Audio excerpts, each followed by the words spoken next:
Nice meeting you, boss, ha?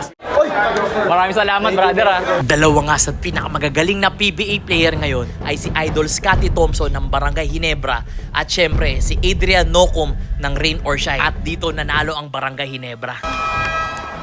Dito naman, nagulat ako kasi ang dami pala nag-aantay sa akin after ng game. Gusto nila magpa-picture at syempre stickers. At dito nga, nagulat ako kahit sa labas ng Inari Center, may nag-aabang pa rin sa atin dito. Kung saan dito pala dumadaan o lumalabas yung PBA player pagtapos ng game nila. Kaya naman nag-aabang din sila dito. At dito nga habang naipagpa-picture tayo sa mga fans dito, nakita natin dito ang idol din natin na si Sir Adrian Nocum.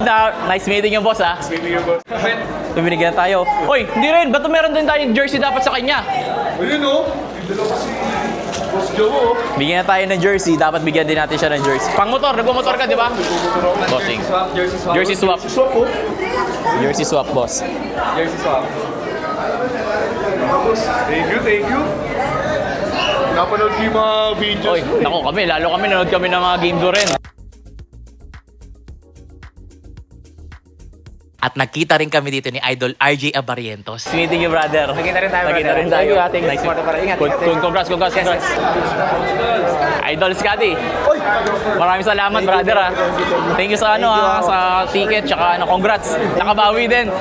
Yung last kasi natin, natalo pero ngayon, grabe yung comeback mo. Nice game. Siyempre man. Bench ka lang. Uy, bigyan natin ng jersey si Boss, kasi alam mo natin nag-motor si Boss, eh. Yun. Bigyan na natin sa Boss. Tama na ba ang siguro niyo? Oo, pwede ka. Kahit mag-ride tayo, breakfast ride lang. Ayan, tol. Para meron kang jersey natin. Thank you. At dito nagulat ako sa kanila. Hindi naman kayo nag-motor, gusto nyo helmet?